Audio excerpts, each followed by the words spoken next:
एक कहानी है पढ़ाई लिखाई के बावजूद अंधविश्वास के नाम पर किए गए खतरनाक जुल्म की। तो तैयार हो जाइए, क्योंकि आज का एक किस्सा आपके रोंगटे खड़े कर देगा। सोचिए दोस्तों, एक तरफ वो इंसान जिसने जिंदगी भर किताबों में, लैब्स में और साइंस की दुनिया में खुद को झोंक दिया हो, एमफिल और पीएचडी की पढ़ाई की हो, सरकारी स्कूल में वाइस प्रिंसिपल की कुर्सी तक पहुंचा हो, और उसकी पत्नी जो मैथमेटिक्स में गोल्ड मेडलिस्ट हो। ऐसे पढ़े लिखे, समझदार, तर्क और विज्ञान से जुड़े लोग अगर अंधविश्वास की गिरफ्त में आ जाएं, तो हम इसे क्या कहेंगे? क्या सच में पढ़ाई लिखाई इंसान को अंधविश्वास से बचा पाती है, या फिर इंसानी सोच कभी कभी इतनी गहरी खाई में गिर जाती है जहां से तर्क की रोशनी वापस नहीं लौट आती?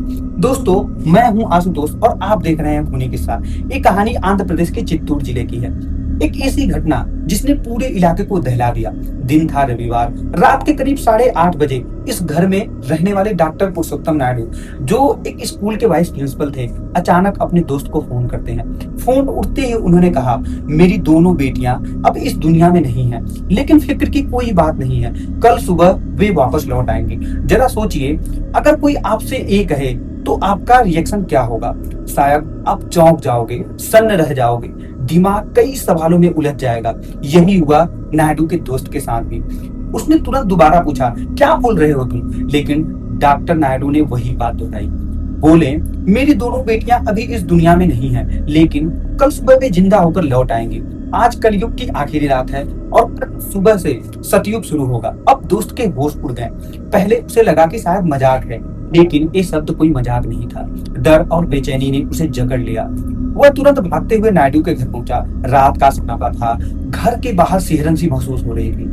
उसने घबराते हुए घंटी बजाई, दरवाजा खुला, और जैसे ही वो अंदर गया, सामने का नजारा देख के उसके हाथ पांव सुन्न रह गए। दोस्तों, जैसे ही दरवाजा खुला और नायडू का दोस्त अंदर पहुंचा, उसका दिल धक धक करने लगा। घर के उस हिस्से में कदम रखते ही उसकी रूह कांप उठी। सामने का मंजर इतना भयावह था कि शायद जिंदगी भर उसकी आंखों से मिटेगा नहीं। घर के पूजा कक्ष में जमीन पर नायडू की बड़ी बेटी की लाश पड़ी हुई थी। बस कुछ कदम दूर छोटी बेटी का शव था। दोनों की हालत देखकर किसी के भी रोंगटे खड़े हो जाएं। छोटी बेटी के माथे पर गहरी चोट का निशान था। बड़ी बेटी का चेहरा बुरी तरह कुचला गया था, और सबसे डराने वाली बात, छोटी बच्ची के मुंह में पीतल का एक छोटा कलश घुसा हुआ था। पूरे कमरे का नजारा ऐसा था मानो कोई तांत्रिक क्रिया चल रही हो।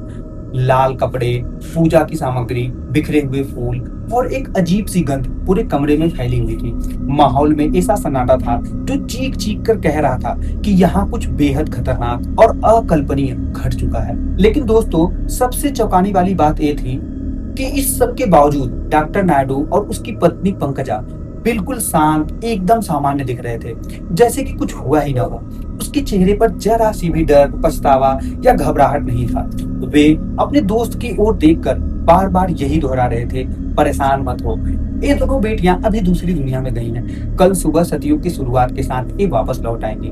उसके बाद हमारी जिंदगी बहुत अच्छी होगी। दोस्तों, जब नायडू के दोस्त ने वो बातें सुनी तो उसका दिल और भी जोर से धड़कने लगा।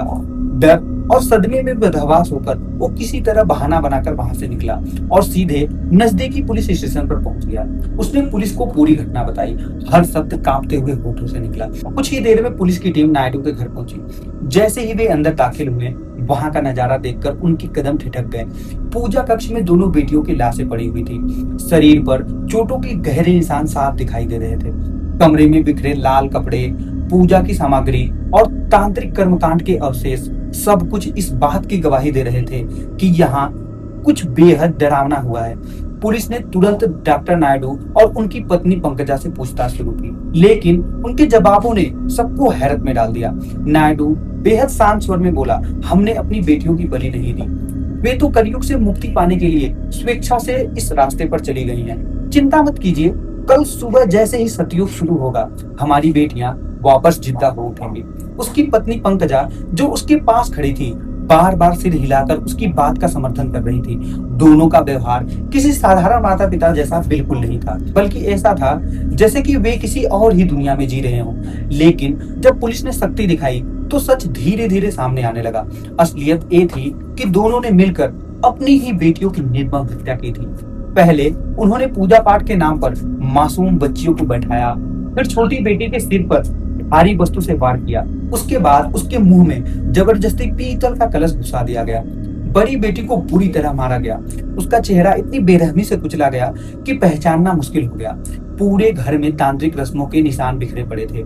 सबूत साफ साफ इशारा कर रहे थे कि ये हत्या अंधविश्वास और धार्मिक उन्माद की वजह से हुई है। पुलिस ने दोनों को तुरंत हिरासत में ले लिया और बच्चियों की लाशों को पोस्टमार्टम के लिए भेज दिया।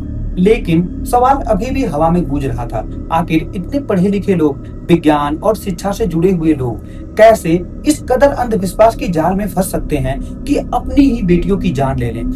पुलिस ने गहराई से जांच शुरू की और जो राज सामने आने लगे वो और भी चौंकाने वाले थे। दोस्तों, जैसे जैसे पुलिस ने तहकीकात आगे बढ़ाई वैसे वैसे इस पूरे मामले की असली परतें खुलने लगी। सामने आया कि डॉक्टर नायडू और उसकी पत्नी पंकजा कई महीनों से अजीबोगरीब पूजा पाठ और तांत्रिक कर्मकांडों में डूबे हुए थे। मोहल्ले के लोग भी पुलिस को यही बताते रहे कि अक्सर उनके घर से देर रात तक मंत्रोच्चारण की आवाजें आती थी।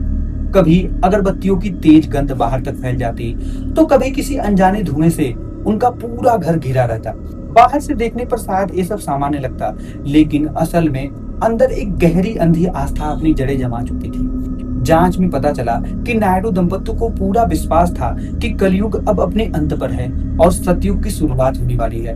उनका मानना था कि अगर वे अपनी सबसे प्यारी चीजें अपनी ही बेटियों की बलि देंगे तो देवता प्रसन्न होंगे और सतयुग के सूरज के साथ उनकी बच्चियां फिर से जीवित होकर लौटेंगी, पहले से भी ज्यादा शक्तिशाली रूप में। यानी उनकी सोच में ये हत्या कोई अपराध नहीं थी बल्कि एक बलिदान था। लेकिन सच्चाई ये थी कि ये एक निर्मम और दिल दहला देने वाला अपराध था। जांच अधिकारियों ने साफ कहा, ये मामला किसी साधारण हत्या का नहीं है, ये अंधविश्वास के नाम पर की गई निर्मम हत्या है। माता पिता ने धोखे से अपनी ही बेटियों को मौत के घाट उतार दिया। जब कोर्ट में सुनवाई शुरू हुई तो दोनों पति पत्नी बार बार एक ही बात दोहराते रहे, हमने अपनी बेटियों को मारा नहीं है, वे कलयुग छोड़कर सतयुग में चल गई हैं, वे एक दिन लौटेंगी।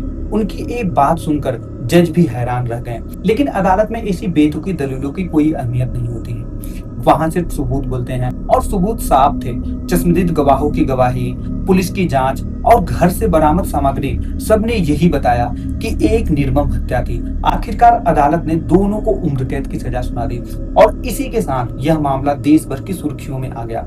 दोस्तों, ये थी आज की सच्ची दास्तान। सोचिए, जब किताबों और डिग्रियों से भरे घर के लोग भी अंधविश्वास की अंधेरी गली में भटक सकते हैं तो इंसानियत कितनी असुरक्षित हो जाती है। यह कहानी हमें एक बार फिर से याद दिलाती है कि असली शिक्षा वो है जो हमें सवाल पूछना सिखाए और अंधविश्वास से दूर रखे। अगर आपको एक किस्सा दिल दहला गया हो तो इस वीडियो को लाइक करें, चैनल खूनी किस्सा को सब्सक्राइब करें और घंटी का बटन दबाना ना भूलें, ताकि अगली बार जब मैं लेकर आऊंगा नया खौफनाक सच तो सबसे पहले आप तक पहुंचे।